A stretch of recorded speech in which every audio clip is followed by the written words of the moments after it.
ఈ అయ్యప్ప స్వామి ఆలయం విశాఖపట్నంలో పెందుతు నుండి ఆనందపురం వెళ్ళే దారిలో ఎడమవైపున ఈ అయ్యప్ప ఆలయం కనిపిస్తుంది. ఈ ఆలయాన్ని చూడగానే మనకి సాక్షాత్తు కేరళలో శబరిమల ఆలయాన్ని చూసిన అనుభూతి కలుగుతుంది. ఆ విధంగా శబరిమల అయ్యప్ప ఆలయ ఆకృతిలో ఇక్కడ ఆలయాన్ని నిర్మించడం వలన ఈ ఆలయానికి ఉత్తరాంధ్ర శబరిమలగా పేరు వచ్చింది.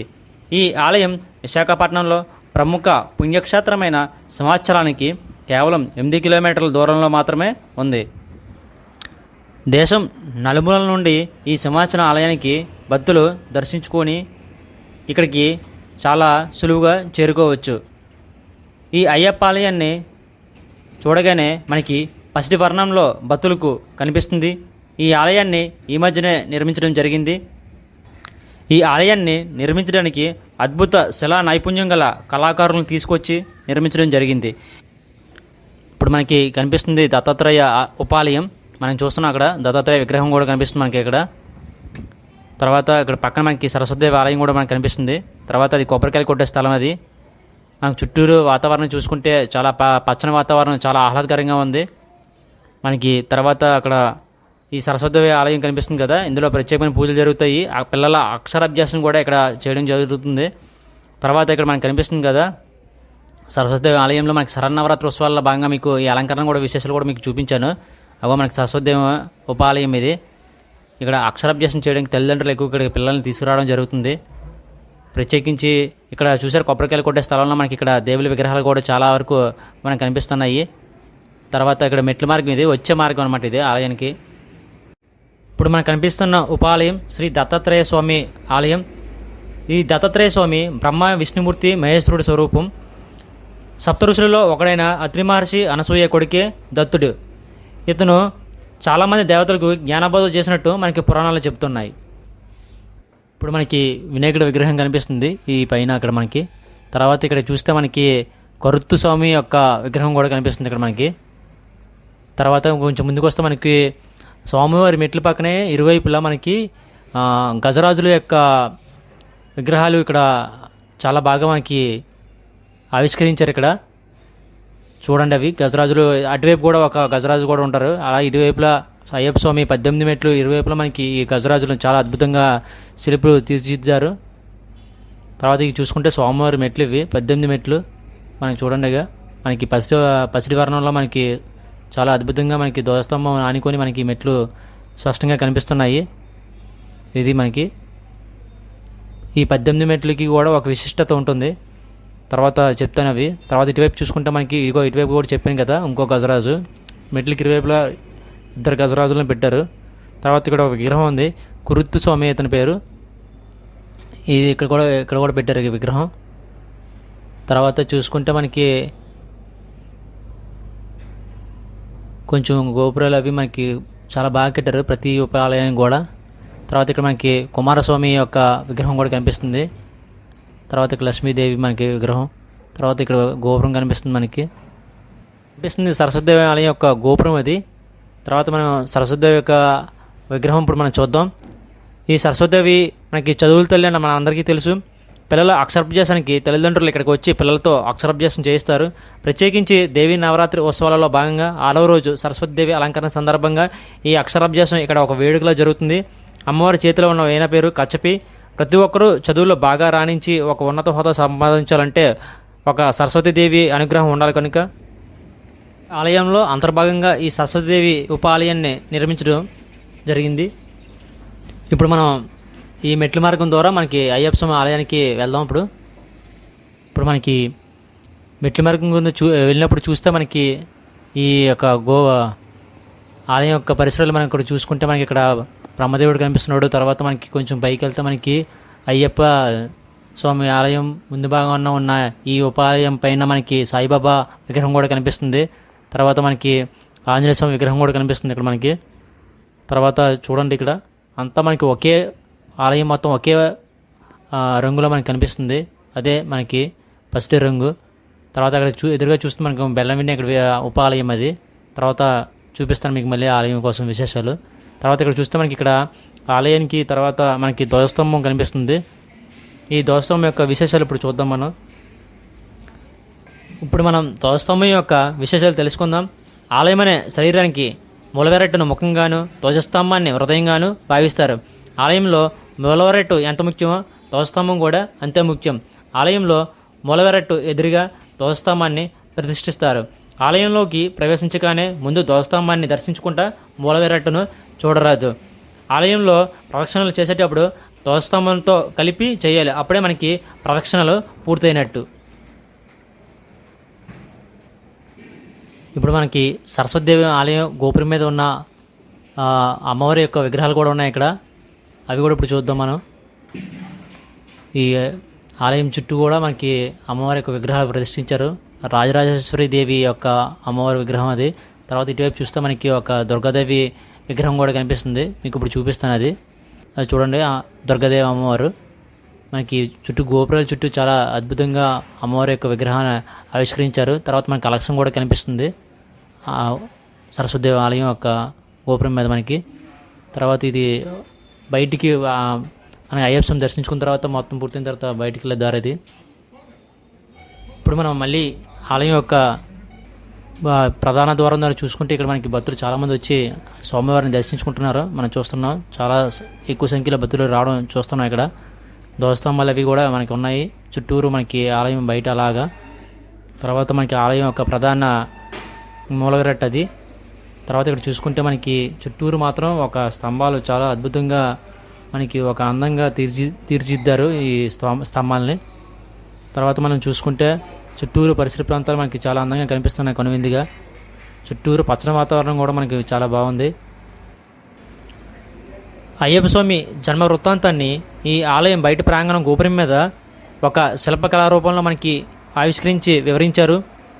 హరిహరసుతుడు పండ్ల రాజైన రాజశేఖరుడు పంబానదిని కనిపించడం, ఆ తర్వాత ఆ మణికంఠుడికి తన రాజ్యానికి తీసుకెళ్లి భార్యకి చూపించి తన కుమారుడిగా స్వీకరించడం, తర్వాత మహర్షి దగ్గర గురుకులంలో విలువిద్యను నేర్చుకోవటం, అప్పటికే తనకి కుమారుడు ఉండటం వల్ల తన కుమారుడికి పట్టాభిషేకం చేయాలని, తనకి ఆరోగ్యం బాగాలేదని నాటకమాడి వైద్య నిమిత్తం పులిపాలే తేవాలని సృష్టించి అయ్యప్ప స్వామిని అడవులకు పంపడం, అడవులలో దేవులను హింసిస్తున్న మహిషి అనే రాక్షసుని వధించడం, తర్వాత ఆ దేవతలే పులులుగా మారి వాటి మీద స్వారీ చేస్తూ తన రాజ్యానికి చేరుకోవటం వంటి దృశ్యాల్ని మనకి ఇక్కడ కళ్ళకు కట్టినట్లు చూపించారు. ఇప్పుడు మనకు కనిపిస్తున్న ఉపాలయం బెల్లం వినాయకుడు ఉపాలయం. స్వామివారి రూపం అన్ని వినాయకుల తొండం ఎడమవైపు ఉంటే ఈ బెల్లం వినాయకుడు తొండం కుడివైపు తిరిగి ఉంటుంది. వినాయకుడు శిరస్సు ఏనుగు శిరస్సు అని మనకు తెలుసు. ఏనుగుకు చెరుకు అంటే చాలా ఇష్టం. అందుకే ఈ వినాయకుడికి చెరుకుతో తయారు చేసే బెల్లాన్ని నైవేద్యంగా పెడతారు.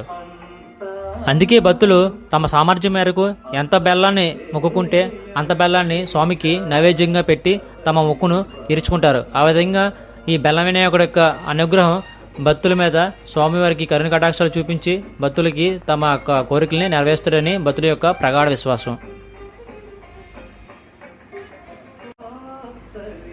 ఇప్పుడు మనం బెల్లం వినాయకుడి యొక్క ఆలయం యొక్క చుట్టూరు పరిసరాలు మరియు గోపురం ఇప్పుడు చూద్దాం. మనం చూస్తున్నారు కదా అవే చూడండి. గోపురం కూడా కనిపిస్తుంది మనకి. ఇది బెల్లం వినాయకుడి యొక్క గోపురం. మనకి చాలా అద్భుతంగా ఈ ప్రతి ఉపాయాలయాలను కూడా ఇక్కడ చాలా అద్భుతంగా నిర్మించడం జరిగింది. చూస్తున్నారు కదా అక్కడ కలశం కూడా మనకి కనిపిస్తుంది. తర్వాత ఈ బయట పరిసరాలు ఇవి చుట్టూరు కూడా మనకి ఒకే ఆకారంలో కాకుండా వివిధ రూపాల్లో మనకి ఇక్కడ నిర్మించడం జరిగింది ఒక కట్టడం. అవన్నీ ఇప్పుడు మనం చూస్తున్నాం. చుట్టూరు పచ్చని వాతావరణం మనకు కనిపిస్తుంది. ఇప్పుడు మనకు కనిపిస్తుంది సుబ్రహ్మణ్యేశ్వర స్వామి యొక్క ఆలయం. ఇప్పుడు మనం చూస్తుంది సుబ్రహ్మణ్యేశ్వర స్వామి యొక్క ఉప ఆలయం. ఇది కూడా ఒక అంతర ఆలయం కింద ఇందులో నిర్మించడం జరిగింది. ఇప్పుడు సుబ్రహ్మణ్యేశ్వర స్వామి యొక్క విశేషం ఇప్పుడు మనం తెలుసుకుందాం. స్వామివారి యొక్క విగ్రహం ఇప్పుడు మనకు కనిపిస్తుంది కదా చూడండి. ఇప్పుడు దగ్గరికి వస్తున్నాం మనం. ఇప్పుడు మనం సుబ్రహ్మణ్యేశ్వర స్వామి యొక్క విశేషాలు తెలుసుకుందాం. పూర్వం తారకాసురుడు అనే రాక్షసుడు మహాగర్వి అయి సకల లోకములను హింసిస్తూ ఉండటంతో దేవతలందరూ బ్రహ్మదేవుడు వద్దకు మొరపెట్టుకోగా శివపార్వతులకు జన్మించే కుమారుడు తారకాసురుడిని సంహరిస్తాడని అభిమతిస్తాడు. ఆ విధంగా సుబ్రహ్మణ్యేశ్వర స్వామి జననం జరిగింది. సుబ్రహ్మణ్యేశ్వర స్వామి వాహనంగా నెమలి ఎందుకు ఉంటుందో ఇప్పుడు మనం తెలుసుకుందాం. తారకాసురుడి సోదరుడైన సూరపద్ముతుడు దేవతలను హింసిస్తూ ఉండటంతో సుబ్రహ్మణ్యేశ్వర స్వామి సూరపద్ముడిపై యుద్ధం చేస్తాడు. యుద్ధంలో ఆరో రోజు సూరపద్ముడు పక్షి రూపాన్ని ధరించి సుబ్రహ్మణ్యేశ్వర స్వామితో తలపడతాడు. దీంతో సుబ్రహ్మణ్య స్వామి శూలం ప్రయోగించడంతో పక్షి రెండుగా ఖండించబడుతుంది. ఆ రెండింటిలో ఒకటి నెమలిగా మరొకటి కోడిపుంజుగా మారి సుబ్రహ్మణ్యేశ్వర స్వామి వారిని శరణ కోరడంతో నెమలిని తన వాహనంగా, కోడిపుంజుని తన ధ్వజంగా చేసుకుంటాడు. ఇప్పుడు చూడండి ఆలయం యొక్క పరిసర ప్రాంతాలు ఇవన్నీ. బయట మనకి భక్తులు అక్కడ కూర్చోవడం కూడా మనం చూసాం. ఇక్కడ దర్శనం అయిన తర్వాత ఇక్కడ ప్రసాదం స్వీకరించి ఇక్కడ ఆ ప్రాంగణంలో మనకి ప్రసాదం స్వీకరిస్తారు స్వామివారిది. ఇది మనకి స్వామివారి దర్శనం అయిన తర్వాత బయటకు వెళ్ళే దారి ఇది. తర్వాత చూసుకుంటే ఇక్కడ మనకి సరస్వతి ఆలయం యొక్క గోపురం అది ఇందాక ఆల్రెడీ చెప్పాను మీకు. మనకి చుట్టూరు బయట ఈ ఉపాయాల యొక్క గోపురాలు కూడా మనకి చాలా స్పష్టంగా కనిపిస్తున్నాయి మనకి. తర్వాత స్వామివారి యొక్క 18 మెట్లు ఇవి. ఆ 18 మెట్లకి విశేషాలు కూడా ఉంటాయి, అది తర్వాత చెప్తాను మీకు. తర్వాత మనకి ఇక్కడ చూస్తే మనకి ఒక విగ్రహం కనిపిస్తుంది కుమారస్వామిది. చూడండి అక్కడ కుమారస్వామి విగ్రహం కూడా కనిపిస్తుంది. తర్వాత అక్కడ మనకి దత్తాత్రేయ స్వామి యొక్క గోపురం అది, ఆలయ గోపురం అది. తర్వాత ఇక్కడ మనకి చాలా విగ్రహాలు చుట్టూరు ప్రతిష్ఠించడం జరిగింది ప్రతి ఉపాలయానికి కూడా. అవన్నీ ఇక్కడ మనం చూస్తున్నాం. ఇప్పుడు మనం తోస్తాము ప్రధాన యొక్క అయ్యప్ప స్వామి ఆలయం కూడా విగ్రహం కూడా ఇక్కడ మనకు కనిపిస్తుంది. అది అయ్యప్ప స్వామి ప్రధాన ఆలయం ముందు ఆ అయ్యప్ప స్వామి యొక్క దర్శనం మనకి ఇక్కడ కూడా మనకి బయట నుంచి కూడా కనిపించడానికి ఇక్కడ పెట్టారు ఇక్కడ విగ్రహాన్ని. ఇప్పుడు మనకి ఇంకా ఆలయం యొక్క ముందు భాగం ఇది, పైన గోపుర ప్రాంతం అది మనకి ఇప్పుడు కనిపిస్తుంది. చూడండి అవి కింద మనకి ఈ స్తంభాలు కూడా చాలా అద్భుతంగా మనకి నిర్మించడం జరిగింది. అవి చాలా ఒక ఆలయానికి ఒక రూపు తీసుకొస్తాయి ఈ స్తంభాలు కూడా. మనకి చూసారు కదా మూలవిరాట్ ఎదురుగా మనకి ధ్వజస్తంభం ఉంటుందని చెప్పాను కదా, చూడండి అలాగే కనిపిస్తుంది మనకి అది. తర్వాత మనకి ఇక్కడ శివపర్వతుల విగ్రహాలు ఉన్నాయి చూసారా నందీశ్వరుడి మీద. అది దత్తాత్రేయ ఉపాలయం మీద మనకి గోపురం మీద మనకి ఈ యొక్క శివపర్వతుల విగ్రహాలు మనకి ఇక్కడ చూపించారు మనకి. తర్వాత మనకి ఇక్కడ మళ్ళీ అయ్యప్ప స్వామి పూర్తిగా మనకి ఇక్కడ ఒక స్పష్టమైన మనకి దర్శనం కనిపిస్తుంది. ఇక్కడ నుంచి మనకి స్వామివారికి కృపా కటాక్షాలు అందరికీ బయట నుంచి కూడా మనకి ఇక్కడ చూడవచ్చు మనం. తర్వాత ఆలయం ముందు భాగం ఊపిరి ప్రాంతం అంతా మనకి చాలా అద్భుతంగా నిర్మించడం జరిగింది. ప్రతిదీ కూడా మనకి కట్టడం చాలా కనువిందుగా మనకి కనిపిస్తుంది. ఒక శిలా నైపుణ్యం మనకి బాగా కనిపిస్తుంది. ఒక స్పష్టమైన పురాతన కాలంలో ఆలయాలకి ఏ విధంగా అయితే ఒక రూపు తీసుకొచ్చారో శిల్పులు, ఇవి ఈనాటి ఆధునిక నాగరికత కాలంలో కూడా మనకి ఇటువంటి ఆలయాలు నిర్మించడం అనేది ఒక సాధారణ విషయం కాదు. అది అంత అద్భుతంగా మనకి ఇక్కడ ఈ ఆలయం నిర్మించారు. తర్వాత ఇక్కడ మనకి చూస్తే అయ్యప్ప స్వామి పులి మీద స్వారీ చేస్తున్న విగ్రహాన్ని కూడా ఇక్కడ ప్రతిష్ఠించారు. దానికి కూడా ఒక ప్రత్యేకించి ఒక గోపురం కూడా పెట్టారు మళ్ళీ ఆ విగ్రహానికి పైన. అది కూడా ఇప్పుడు మనకి కనిపిస్తుంది. తర్వాత మనకి ఆలయం చూసుకుంటే మనకి ఆలయం మనకి శబరిమల ఆకృతి ఆలయంలో దాదాపు మనకి నిర్మించడం జరిగింది. మనకి అంత మన ఉత్తరాంధ్రలో ఈ యొక్క ఆలయం ఉండడం ఒక సాధారణ విషయం కాదు. అంత బాగా మనకి ఈ ఆలయం నిర్మించడం జరిగింది. మనకి సింహాచలం దగ్గర నుంచి మనకి చాలా ఈజీగా ఇక్కడికి చేరుకోవచ్చు. అందువల్ల సింహాచలానికి చాలామంది భక్తులు ఇక్కడికి వచ్చి దర్శించుకోవడం వల్ల మనకి ఈ ఆలయానికి సులువుగా చేరుకొని ఈ ఆలయాన్ని కూడా మనం దర్శించుకోవచ్చు. మనం చూస్తున్నాం గోపురం పైన మనకి చాలా దేవుల విగ్రహాలను కూడా ప్రతిష్ఠించారు. తర్వాత ఇక్కడ చూసారు కదా మెయిన్ ఇదే మనకి అయ్యప్ప స్వామి యొక్క ప్రధాన మూలవిరాట్ యొక్క ఆలయం అన్నమాట. ఇది చూసారు కదా మనకి కలశాలు కనిపిస్తున్నాయి. ఇది ప్రధాన ఆలయం. మూలవిరాట్ యొక్క గోపురం మీద మనకి కలశాలు కూడా చూస్తున్నాం. ఇది అయ్యప్ప స్వామి యొక్క ప్రధాన ఆలయం. ఇది దాన్ని మనం మూలవిరాట్ అని కూడా అంటాము.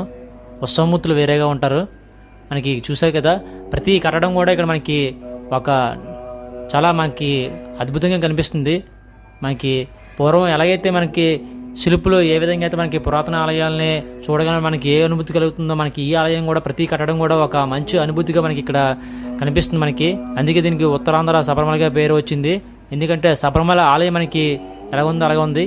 తర్వాత ఇక్కడ మనకి కలశాలు కూడా కనిపిస్తున్నాయి చూడండి, ప్రధాన ఆలయ యొక్క కలశాలు అవి. తర్వాత ఈ గోపురం మీద కూడా మనకి ఈ కలశాలు కనిపిస్తున్నాయి. ఇప్పుడు ఆ గోపురం యొక్క విశేషాలు మనం తెలుసుకుందాం.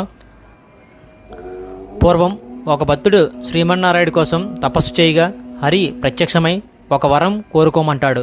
అప్పుడు ఆ భక్తుడు నా శరీరం నీకు నివాసం అవ్వాలని కోరుకోగా అందుకు హరి తదాస్తు అంటాడు.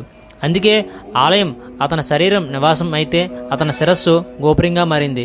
ఆనాటి నుండి ఈనాటి వరకు ఆనవాయితీగా ప్రధాన ఆలయం మీద మూలగరట్ట మీద ఒక గోపురం ఉండి దాని మీద ఒక కలశాలు కూడా ప్రతిష్ఠించడం ఒక ఆనవాయితీగా వస్తుంది.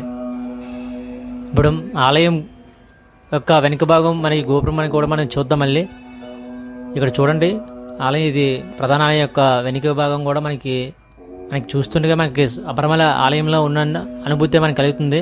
మనకి శబరిమల ఆలయాన్ని చూడడానికి కూడా మనకి ఈ వర్ణంలో మనకి ప్రధాన గోపురం అన్నీ కూడా ఇదే ఆకృతులు మనకి దాదాపు కనిపిస్తాయి.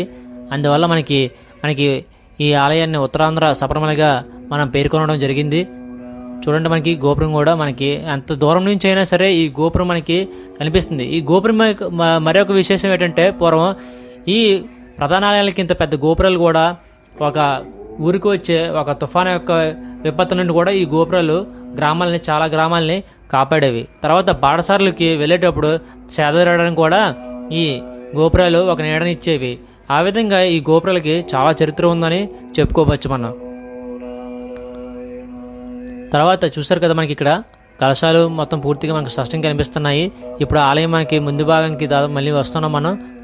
ఈ మొత్తం చుట్టూరు ప్రధాన ఆలయం చుట్టూ మనకి ఒక స్పష్టమైన మనకి ఆకృతులు మనం కనిపిస్తున్నాయి. మనకి చూడండి, అది ఒక చాలా అద్భుతంగా మనకి శిల్పులు చాలా సమయం తీసుకుంటారు నాకు తెలిసి ఎటువంటి ఆలయాన్ని నిర్మించడానికి. మనకి ప్రతిదీ కూడా ఒక కళ్ళకి ఒక అద్భుతంగా కనిపిస్తుంది. ఇక్కడ చూసారు, అక్కడ మనకు స్వామివారి యొక్క జెండా కూడా అక్కడ రెపరెపలాడుతుంది.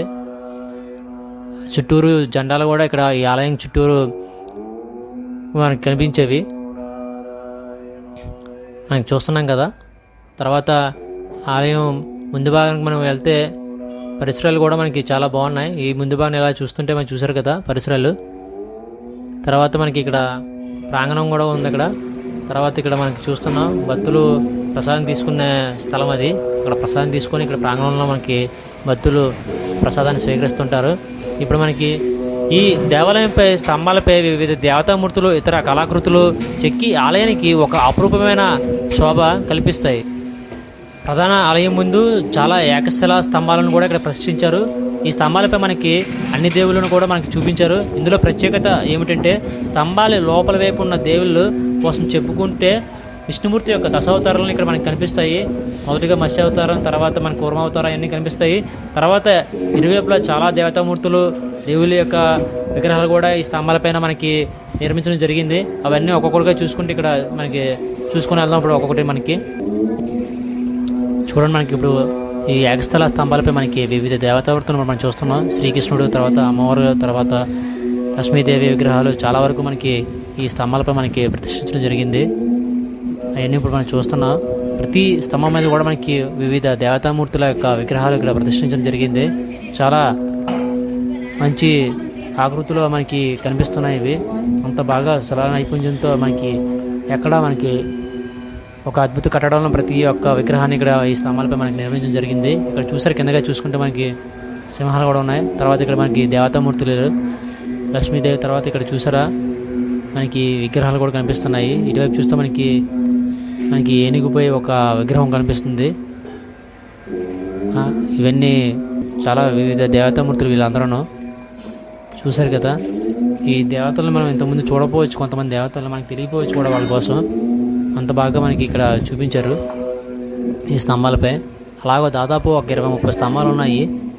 ఈ ప్రతి స్తంభాల మీద మనకి ఈ యొక్క విగ్రహాలు మనకి ప్రతిష్ఠించడం జరిగింది. అన్ని ఏకస్థల స్తంభాలు ఇవి అన్నీ. ఒక స్తంభం మీద ఈ విగ్రహాలన్నింటినీ నిర్మించడం జరిగింది. తుంబురుడు మనకు తెలుసు కదా, ప్రపంచాన్ని మొత్తాన్ని ఒక సంగీత విద్వాంసుడి కింద సృష్టించాడు శివుడు ఈ తుంబురుడిని. అతని వీణ పేరు కళావతి. చూసారు, ఇక్కడ మనకి సుబ్రహ్మణ్య స్వామి కూడా మనకి నెమలపై ఉన్న విగ్రహం కనిపిస్తుంది. అతను మొత్తం మనకి ఈ ఆలయం ముందు భాగం ఇదంతా గరుత్మంతుడి విగ్రహం. ఇది విష్ణు వాహనం, అది గరుత్మంతుడి విష్ణు వాహనం. తర్వాత ఇక్కడ వినాయకుడి విగ్రహం కూడా కనిపిస్తుంది మనకి. చూసారు కదా, ఇది కుమారస్వామి. ఇప్పుడు మనకి కనిపిస్తుంది నారద మునీంద్రుడి యొక్క విగ్రహం. అది అతని చూసిన తర్వాత గరుత్మంతుడి విగ్రహం కూడా కనిపిస్తుంది మనకి. మనకి గోపురం పై భాగంలో ఉన్న ఇవి కళాకృతులు ఇవి మనకి చూడండి. అవి చాలా సమయం తీసుకుంటారు. అవి మనకి చూసారు ఇక్కడ మత్స్య అవతారం, అది స్వామి విష్ణుమూర్తి యొక్క మొదట అవతారం అది. తర్వాత ఇక్కడ మనకి ఇప్పుడు మనకు కనిపిస్తుంది దత్తాత్రేయుడు విగ్రహం అది. తర్వాత ఇక్కడ మరొక దేవుడి యొక్క విగ్రహం కూడా ఉంది. ఇటువైపు చూసుకుంటే మనకి నందీశ్వరుడి మీద కూడా ఒక విగ్రహం కనిపిస్తుంది మనకి. తర్వాత అలాగే ప్రతి స్తంభం మీద కూడా మనకి చాలా దేవుళ్ళు ఇక్కడ ప్రతిష్ఠించడం జరిగింది.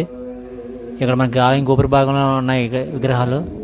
ఇక్కడ చాలా దేవుళ్ళ విగ్రహాలు కూడా మనకు కనిపిస్తున్నాయి. ఇవి దేవతామూర్తులు. ఇందులో మనకు కొంతమంది తెలియపోవచ్చు దేవతామూర్తులు, ఎందుకంటే ప్రతి దేవుడికి ఒక విశిష్టత ఉంటుంది. ఒక్కొక్క ప్రాంతంలో ఒక్కొక్క దేవుడిని పూజించడం ఒక ఆనవాయితీగా వస్తుంది మనకి. తర్వాత ఇక్కడ మనకి కూర్మ అవతారం కనిపిస్తుంది, విష్ణుమూర్తి యొక్క రెండో అవతారం అది. అలాగే మనకి ప్రతి స్తంభం మీద కూడా మనకి దశావతారాలను కూడా ఈ లోపల యొక్క స్తంభాలపై మనకి చూపించడం జరిగింది ఒక విధంగా మనకి. తర్వాత ఇక్కడ మనకి వరాహ అవతారం కూడా కనిపిస్తుంది, చూశారు కదా. సోమవారి యొక్క మూడో అవతారం అది వరాహ అవతారం. మనకి సంవత్సరంలో ప్రసిద్ధి చెందింది. ప్రపంచవ్యాప్తంగా మనకి వరాహ అవతారంకి ఒక విశిష్టత ఉంది.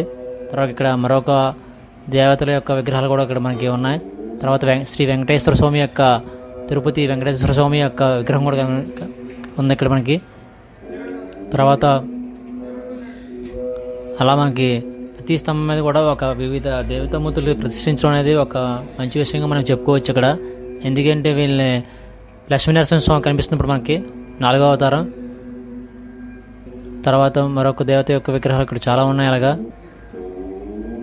అలా చాలా విశిష్టతలు ఉంటాయి ఒక్కొక్క దేవతలకి. అవన్నీ కూడా ఇక్కడ మనకి ప్రస్ఫుటంగా చూపించారు. మనకి ఈ విగ్రహాలను చూసుకుంటూ పోతే అలాగే మనకి వెళ్తే ఇప్పుడు మనకి వామనావతారం కూడా కనిపిస్తుంది మనకి. బలి చక్రవర్తిని అంతమొందించడానికి అవతారం ఎత్తాడు స్వామి, అది 6వ అవతారం. తర్వాత చూసుకుంటూ వెళ్తే ఇక్కడ మనకి గంట కూడా కనిపిస్తుంది. ఇక్కడ స్వామివారిది దర్శనంకి వెళ్ళే ముందు కొడతాం మనం. ఇక్కడ చాలా దేవుల విగ్రహాలు, దేవతామూర్తులు ఇవన్నీ మనకి. ఒక రాజా రవివర్మ అనే మనకి పూర్వ చరిత్రకారుడు గ్రంథాలను బట్టి దేవుడు ఈ రూపంలో ఉంటాడు, శివుడి మెల్ల పాము ఉంటుంది అని చెప్పేసి అతను ఒక చిత్ర రూపంలో మనకి ప్రతిష్ఠించడం జరిగింది. అందువల్ల మనకి దేవుడు మనకి కృష్ణుడిగా చేతితో పెన్నగ్రహం ఉంటుందని చెప్పేసి, శివుడు అనగా మెల్లో పాముతో దర్శనమిస్తారని చెప్పేసి, రాముడు అనగానే చేతిలో బాణం ఉంటుందని చెప్పేసి, అలాగే ఒక్కొక్క దేవుడికి ఒక్కొక్క రూపం గ్రంథాలను బట్టి అతను ఇవ్వడం వల్ల మనకి ఈ దేవుళ్ళు ఈ రూపంలో ఉంటారని చెప్పేసి మనకు ఒక అవగాహన అనేది వచ్చింది. అది ఆ చరిత్రకారుడు రాజా రవివర్మ వల్లే జరిగింది ఇదంతా. లేకపోతే మనకి ఆ గ్రంథాలు బట్టి మనకి దేవుళ్ళు మనకి ఏ రూపంలో ఉంటారో సాధారణంగా తెలియదు. ఇప్పుడు విష్ణుమూర్తి యొక్క దశావతారాలు ఇప్పుడు మనం చూద్దాం. మొదటిగా మత్స్య అవతారం, రెండవ అవతారం కూర్మ అవతారం, మనకు వరాహ అవతారం 3వ అవతారం, తర్వాత లక్ష్మీ నరసింహస్వామి అవతారం 4వ అవతారం, తర్వాత మనకు వామన అవతారం, పరశురామ అవతారం, తర్వాత శ్రీరామ అవతారం, తర్వాత బలరామ అవతారం, తర్వాత కృష్ణ అవతారం. మనకి ఈ దశావతారాలు కూడా ఇక్కడ మనకి ప్రతిష్ఠించడం జరిగింది. ఇప్పుడు బయట మనకి సరస్వతిదేవి ఆలయం గోపురం మీద మనకి విగ్రహాలు కనిపిస్తున్నాయి. ఇప్పుడు మనకి కనిపిస్తుంది అవే అమ్మవారి విగ్రహాలు కూడా ఉన్నాయి ఇక్కడ. ఈ సరస్వతిదేవి ఆలయం చుట్టూరు కూడా అమ్మవారి విగ్రహాలు పెట్టారు మనకి. లక్ష్మీదేవి విగ్రహాలు అవి మనకి కనిపిస్తున్నవి. ఒకే వర్ణంలో ఉంది ఆలయం మొత్తం మనకి. అది ఒక ప్రత్యేక విషయంగా మనం చెప్పుకోవచ్చు. మనకి లక్ష్మీదేవి విగ్రహం కనిపిస్తుంది. ఆలయం చుట్టూరు మనకి విగ్రహాలు ప్రతిష్ఠించడం అనేది ఒక అద్భుత విషయంగా మనం చెప్పుకోవచ్చు. ఇక్కడ మనం చూస్తుంది ఇప్పుడు ఇది సరస్వతిదేవి ఉపాలయం. ఇది ఈ ఆలయంలో శరన్నవరాత్రి ఉత్సవాల్లో మీకు ఈ ఆలయం కోసం విశేషాలు కూడా మీకు నేను ఒక వీడియో తీసి చూపించాను. దేవి శరన్నవరాత్రి ఉత్సవాల్లో భాగంగా 6వ రోజు సరస్వతిదేవి అలంకరణ కూడా ఇక్కడ ప్రత్యేకించి చేస్తారు ఈ ఆలయంలో. ఆ విశేషాలు కూడా మీకు చెప్పాను. సరస్వతిదేవి కటాక్షం ప్రతి పిల్లలకి ఉండాలని మనం కోరుకుంటాం. ఎందుకంటే బాగా చదువుకోవాలి పిల్లలు అని చెప్పేసి మనం ఈ సరస్వతిదేవి తల్లిని మనం పూజించడం జరుగుతుంది. అందువల్ల మనకి అక్షరాభ్యాసం కూడా మనకి ఈ సరస్వతిదేవి ఆలయంలోనే ప్రత్యేకించి చేస్తారు. మనం తల్లిదండ్రులు ఆ రోజు వచ్చి ప్రత్యేకించి పిల్లలతో అక్షరాభ్యాసం చేయడం ఒక వేడుకగా జరుగుతుంది ఇక్కడ. మనం చూస్తున్నాం కదా ఇప్పుడు సరస్వతిదేవి ఆలయం చూడండి. అదే మనకి సరస్వతిదేవి యొక్క తల్లి యొక్క విగ్రహం ఇది. చాలా అద్భుతంగా నిర్మించారు ఈ ఉపాయాలయాన్ని కూడా ఇక్కడ. ఇప్పుడు మనకు కనిపిస్తుంది అయ్యప్ప స్వామి యొక్క ప్రధాన పీఠం ఇది. మొదటిగా ఈ ఆలయాన్ని నిర్మించే ముందు ఇక్కడ ఈ ప్రధాన పీఠాన్ని ప్రతిష్ఠించి ఇక్కడ స్వామి మాలలు వేసి తర్వాత అంచెలంచెలుగా ఈ ఆలయాన్ని అభివృద్ధి చేసి ఇంత ఉత్తరాంధ్ర శబరిమల ఆలయంగా ఇది మార్పు చెందడం ఒక విశేషంగా చెప్పుకోవచ్చు. ముందుగా మాత్రం ఈ ప్రధాన పీఠాన్ని ప్రతిష్ఠించి ఇక్కడ పూజలు చేసి తర్వాత మనకి ఈ విధంగా ఈ ఆలయాన్ని ఇంతవరకు తీసుకొచ్చారు. ఇది ఒక అద్భుతమైన విషయంగా మనం చెప్పుకోవచ్చు. చూసారు కదా ప్రధాన పీఠం మనకి ఎలా ఉందో కనిపిస్తుంది. అయ్యప్ప స్వామి, వినాయకుడు, మనకి పక్కన లక్ష్మీదేవి విగ్రహాలు కూడా మనకు కనిపిస్తున్నాయి. ఇక్కడ మొదటిగా ఈ ప్రధాన పీఠంలో మాత్రమే పూజలు జరిగేవి. అయ్యప్ప స్వామి మాలలు ధరించి భక్తులు ఇక్కడ పూజలు చేసేవారు ఈ పీఠంలోనే. తర్వాత ఈ ఆలయాన్ని ఇంతగా అభివృద్ధి చేసిన తర్వాత ప్రధాన విగ్రహం ఇక్కడ స్థాపించారు అయ్యప్ప స్వామిది. అయ్యప్ప స్వామి యొక్క జన్మ వృత్తాంతాన్ని ఇక్కడ ఈ ఆలయం చుట్టూ మనకి దృశ్య కళారూపంలో మనకి ఇక్కడ ఆవిష్కరించారు. పందలరాజు రాజైన రాజశేఖరుడు పంబానది తీరాన అయ్యప్ప స్వామి కనిపించడం, తర్వాత ఆ అయ్యప్ప స్వామిని తన ఇంటికి తీసుకెళ్ళి తన భార్యకి చూపించి తన కుమారుడిగా స్వీకరించడం, అవన్నీ ఇక్కడ మనకి కనిపిస్తున్నాయి. భార్యకి చెప్పి తన కుమారుడిగా స్వీకరిస్తాడు అయ్యప్ప స్వామిని. అవి ప్రతిదీ కూడా మనకి ఇక్కడ దృశ్య రూపంలో ఇక్కడ మనకి అయ్యప్ప స్వామి వృత్తాంతాన్ని ఇక్కడ మనకి వివరించడం జరిగింది.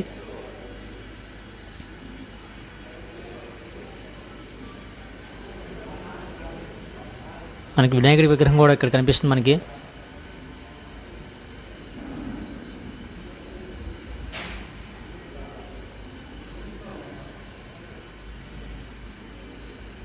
తర్వాత బాల్యంలో విలువిద్య నేర్చుకోవడానికి గురుకులంలో మనకి అయ్యప్ప స్వామి విలువిద్య నేర్చుకునే దృశ్యాలను కూడా ఇక్కడ మనకి ఆవిష్కరించారు తన బాల్యంలో.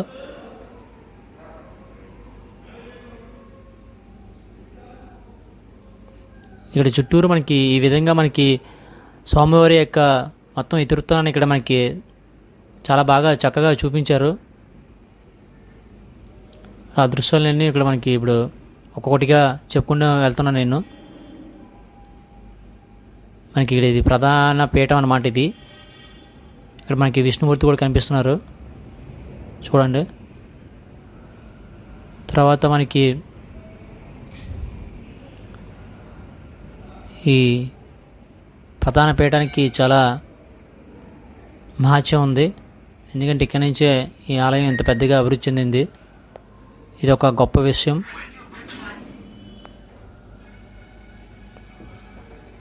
తర్వాత తన తల్లి కోరిక మేరకు అడవులకి వెళ్ళి తన ఆరోగ్యం కోసం పులిపాలు తేవడానికి వెళ్తే అక్కడ దేవతలను హింసిస్తున్న మహిషి అనే రాక్షసుని ఇక్కడ వధించడం చూస్తున్నాం అయ్యప్ప స్వామి. ఆ దృశ్యం కూడా ఇప్పుడు మనం చూసాం అక్కడ. తర్వాత ఇక్కడ దుర్గాదేవి అమ్మవారి యొక్క విగ్రహం కూడా ఇక్కడ ఉంది ఈ ప్రధాన ఆలయం పీఠం చుట్టూ. తర్వాత మనకి ఎప్పుడైతే మనకి ఆ రాక్షసుని సంహరించాడో పులిపాలను తీసుకొని ఆ దేవతలందరూ పులులుగా మారి వాటి మీద స్వారీ చేస్తూ తన రాజ్యానికి చేరుకుంటాడనమాట. అప్పుడు అయ్యప్ప స్వామి యొక్క మహత్యాన్ని తెలుసుకొని ఆ రాజశేఖరుడు, పందలరాజు రాజ్యమైన రాజశేఖరుడు చాలా ఆశ్చర్యానికి గురవుతాడు. ఆ పులులన్నీ కూడా ఆ దేవతల కింద మారి స్వామివారు వాటి మీద స్వారీ చేస్తూ తన యొక్క రాజ్యానికి ఇచ్చేస్తాడనమాట. ఆ తర్వాత ఆ స్వామి తన బాణాన్ని ఎక్కడైతే జారువిడిస్తానో అక్కడ తన ఆలయాన్ని నిర్మించమని చెప్పేసి తన తండ్రికి చెప్పి తన ఇంకా అడవులు బాట పడతాడు. ఈ విధంగా అయ్యప్ప స్వామి యొక్క మొత్తం జన్మవృత్తాంతాన్ని ఈ ప్రధాన పీఠం చుట్టూ మనకి దృశ్య రూపంలో వివరించడం జరిగింది. ఇది ఈ ప్రధాన పీఠం తర్వాత విశేషాలు కూడా మనకి ఇవి. తర్వాత ఈ ప్రధాన పీఠం ముందు ధ్వజస్తంభం కూడా ఉంటుంది చెప్పాను కదా, ఆ ధ్వజస్తంభం ఇప్పుడు మీకు చూపిస్తాను. ఆ యొక్క విశేషాలు కూడా ఇప్పుడు చూద్దాము. మనకు కనిపిస్తుంది కదా ఇప్పుడు ధ్వజస్తంభం ముందుగా మనకి అయ్యప్ప స్వామి విగ్రహం కూడా ఇక్కడ మనకి శిలారూపంలో చెక్కారు ఇక్కడ. తర్వాత వినాయకుడి విగ్రహం కూడా ఉంది, ప్రతిమ అలాగా ఆకృతిలో మనకి ఇక్కడ రూపం తెచ్చారు ఆ శిల మీద. తర్వాత కుమారస్వామి యొక్క విగ్రహం కూడా ఇక్కడ శిలారూపంలో మనకి ఆవిష్కరించారు. ఈ ధ్వజస్తంభం మొత్తం ఇది ఇక్కడి నుంచి మనకి ధ్వజస్తంభం వెళ్తుంది ప్రధాన ఆలయం ముందుకి అలాగా. అది ఈ ధ్వజస్తంభం విశేషం. తర్వాత ఈ చుట్టూరు భక్తులు చూస్తున్నాం కదా మనం. ఇక్కడ భక్తులు దర్శనం అయిన తర్వాత కిందకు వచ్చి కొంచెంసేపు అలాగా ఈ పీఠాన్ని కూడా దర్శించుకొని ఇక్కడ భక్తులు కొంచెంసేపు ఉంటారు. అయ్యప్ప స్వామి ప్రధాన ఆలయం యొక్క హుండీ అనమాట. ఈ హుండీ మీద కూడా అయ్యప్ప స్వామి యొక్క ప్రతిమని మనకి ఇక్కడ ప్రతిష్ఠించడం చూసాం. ఇప్పుడు మనం ఇందులో అంతర్భాగంగా ఉన్న ఉపాలయం అయిన దుర్గాదేవి ఆలయానికి ఇప్పుడు మనం వెళ్తున్నాం. మనకి వెళ్ళే దారిలో ఇక్కడ దత్తాత్రేయుడు విగ్రహం కూడా కనిపిస్తుంది మనకి. చూసాం కదా, ఇది కిందన ఉంటుంది అనమాట. అయ్యప్ప స్వామి ఆలయం కిందన ఇది ఉంటుంది మనకి. చూసారు కదా ఇక్కడ ఇదే దుర్గాదేవి ఆలయం. దేవి శరన్నవరాత్రి ఉత్సవాల భాగంగా 9 రోజులు 9 అలంకరణలు మీకు నేను ఈ యొక్క విశేషాలు నేను ఆ వీడియోలో చూపించాను. ప్రతిరోజు విజయవాడ శ్రీ కనకదుర్గ అమ్మవారు ఆలయంలో మనకి ఏ రోజు ఏ అలంకరణలో భక్తులకు దర్శనమిస్తుందో ఇక్కడ కూడా ఆ శరన్నవరాత్రి ఉత్సవాలలో భాగంగా ప్రతిరోజు అదే అలంకరణలో ఈ అమ్మవారు భక్తులకు దర్శనం ఇచ్చింది. ఆ దృశ్యాలన్నీ మీకు నా ముందు వీడియోలన్నీ మీకు ఇంతకుముందు చూపించాను. చాలా మనకి విజయవాడ కనకదుర్గ ఆలయం ఎలాగైతే మనకి కనిపిస్తుందో మనకి ఈ ఉప ఆలయాన్ని చూసినా కూడా మనకి అదే అనుభూతి కలిగిస్తుంది. చూడండి, మనకి ఈ దుర్గాదేవి ఆలయం కూడా అంత మనకి ఆ విశేషాలు కూడా ఇక్కడ అంత బాగా ఇక్కడ ఉప ఆలయంగా నిర్మించడం ఒక అద్భుత విషయంగా మనం చెప్పుకోవచ్చు. ఇది ఈ భక్తులు ఇక్కడ కూడా మనకి ఈ అయ్యప్ప స్వామిని దర్శించుకున్న తర్వాత ఇక్కడ కూడా వచ్చి ప్రత్యేకించి భక్తులు ఈ ఉప ఆలయాలను కూడా దర్శించుకుంటుంటారు. ఎందుకంటే అమ్మవారి కృప కూడా కావాలి కదా భక్తులకి. అందువల్ల ఇక్కడికి కూడా చాలామంది భక్తులు వచ్చి శుక్రవారం సమయంలో కూడా ఈ దుర్గాదేవికి వచ్చి పూజలు చేయడం జరుగుతుంది. ఇవి దుర్గాదేవి యొక్క విశేషాలు, ఈ ఉప ఆలయం యొక్క విశేషాలు. ఈ ఆలయంలో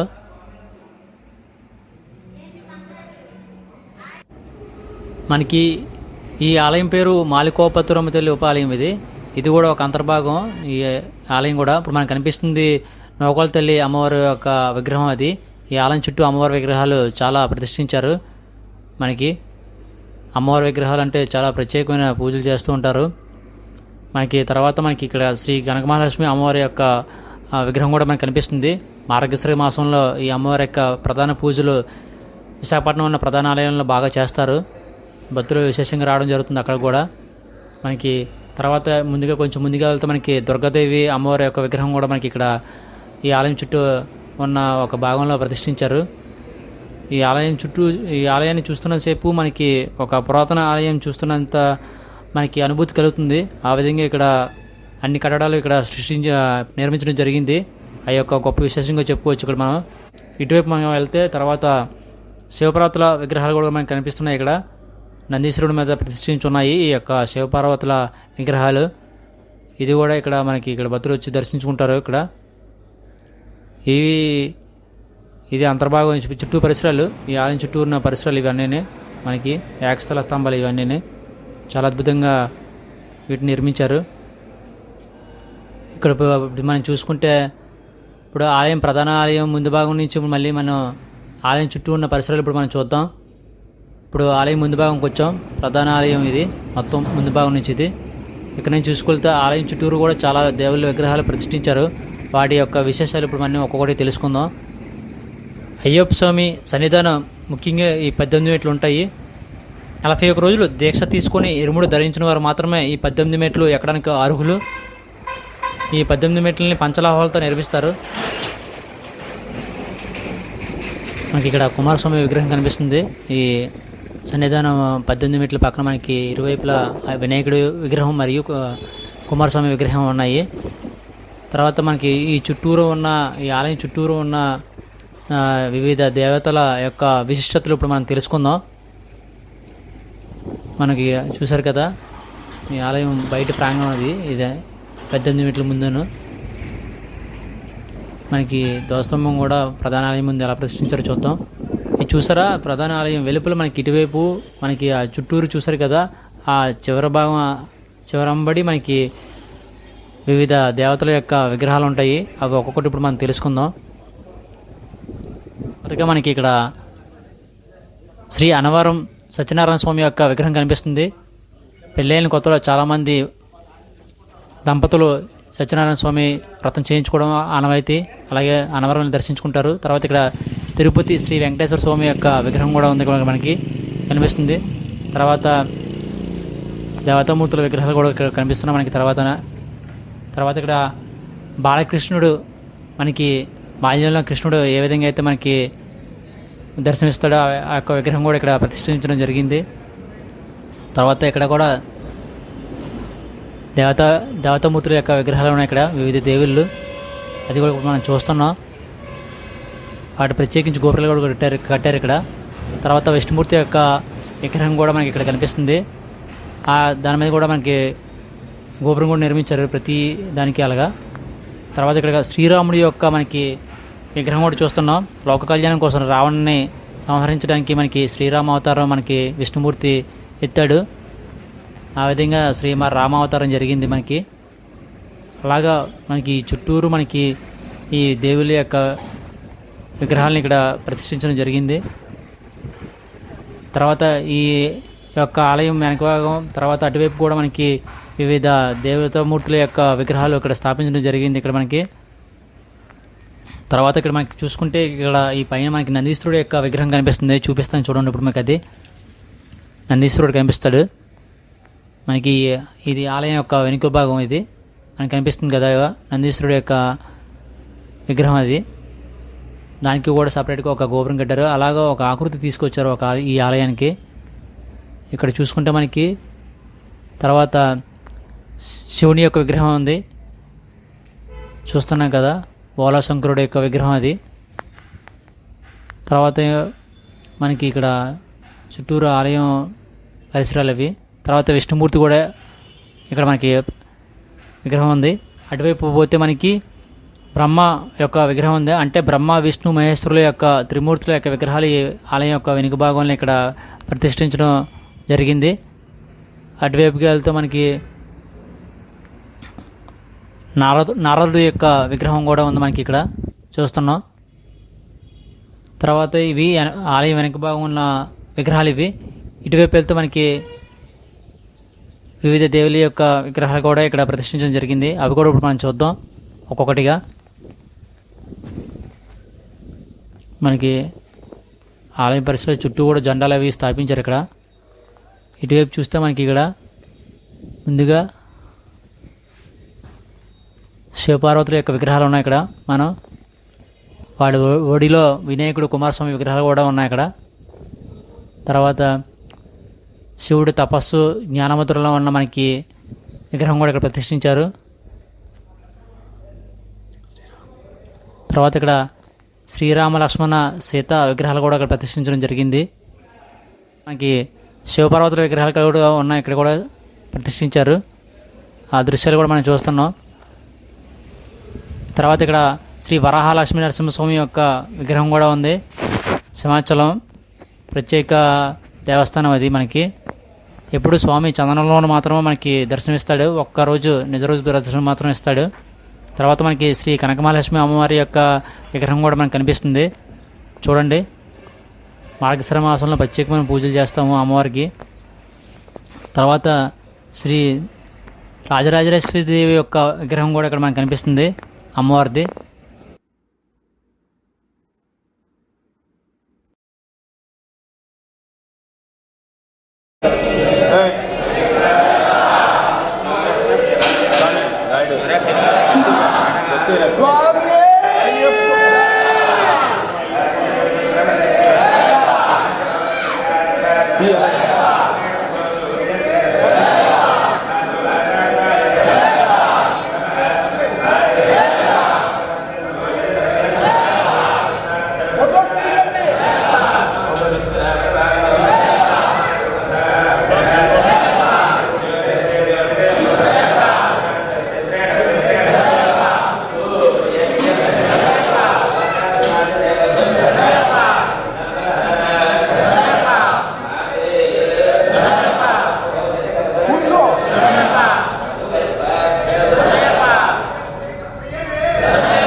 ఇప్పుడు మనకు కనిపిస్తుంది అయ్యప్ప స్వామి యొక్క ప్రధాన ఆలయం. దీన్ని మూలవేరట్టు అంటారు. అయ్యప్ప స్వామి ఈ విగ్రహాన్ని కేరళ ప్రధాన అర్చకులచే ఇక్కడ విగ్రహ ప్రతిష్టాపన జరిగింది. అంత అద్భుతంగా ఒక ప్రతిష్ఠించారు ఇక్కడ. ఈ విగ్రహ ప్రతిష్ట అనేది ఒక వేడుకలో జరిగింది. ఇక్కడ అయ్యప్ప స్వామి నామస్మరణతో భక్తులతో ఇక్కడ ఈ విగ్రహ ప్రతిష్టాపన జరిగింది. చెప్తే దాన్ని పెట్టిందని మాట్లాడతాను. నాకు వాళ్ళు పనులు